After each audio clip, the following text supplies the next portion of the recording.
Ha? Sira na score.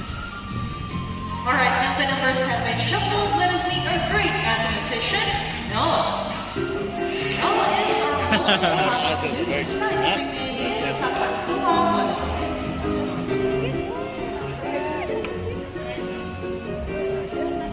Vulcan cockatoos are large white cockatoos endemic to the Cebu archipelago of eastern Indonesia. Ah! As you can see, their body is covered with pinkish white colored feathers. And they have a slight yellow coloration under their wings and under tail feathers. Just like any other cockatoos, Vulcan cockatoos are very loud birds and they mimic almost any sound. Diri ko madugay mo sa mga show ba? Snow loves numbers in Hindi to mo siya. Oh. Now let's see. Alauna, mo ako games ba? For us. Alauna mermaid show. Mermaid show alauna. Kataw. Ang buti lain. Kataw. Kasi siguro sila yun siguro. 20 plus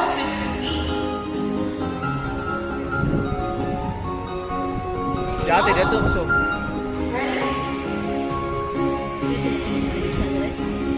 Di na wala na. Aton mo gitanaw. Kausar mo ni si Scott now. Okay, now please solve the equation for us. Oh, di aro. Ooh, still picks the number 3. Okay, it starts now. Off to the second number.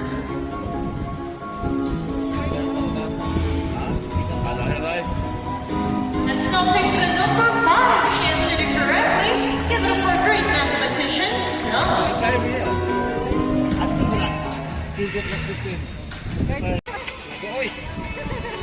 What is your name? Okay, so to start off, we have banded or green-winged macaw. As you can see, his body is covered with mostly red plumage. His wing and tail feathers are blue and green. This macaw has a light pink face striped with small red feathers. Scientific name for this macaw is Say hi to them, banded.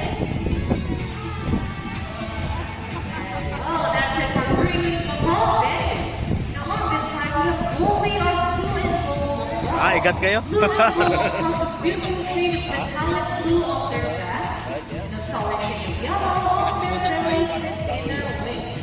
Their eyes and feet are solid black. Scientific name for this macaw is Alright, now that's it for woolly or blue and gold macaw. This parrot, red. So eclectus parrots are very unusual in the parrot family. That is because of their extreme sexual dimorphism, meaning there are striking visual differences between the male and the female eclectus parrot. So right here is a female eclectus parrot. That is because of her bright red colored feathers. Now as of the male, they have bright green colored feathers. So eclectus parrots can live approximately to 30 years old, while our macaws, they live up to 70 years old. And that's it for banded, woolly, and red. Siguro?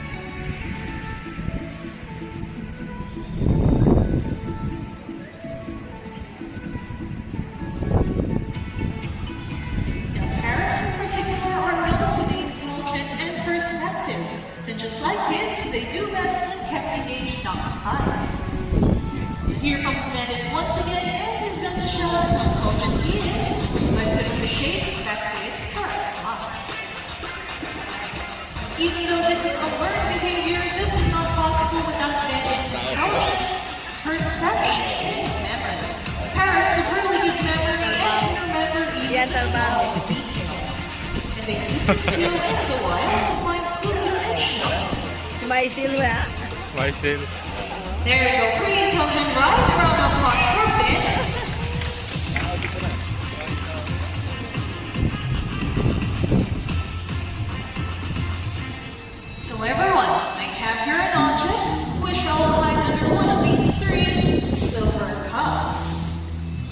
you want me to put this ball? On your left, right, or in the middle? Which side? Left, right, middle? Let's put it right here.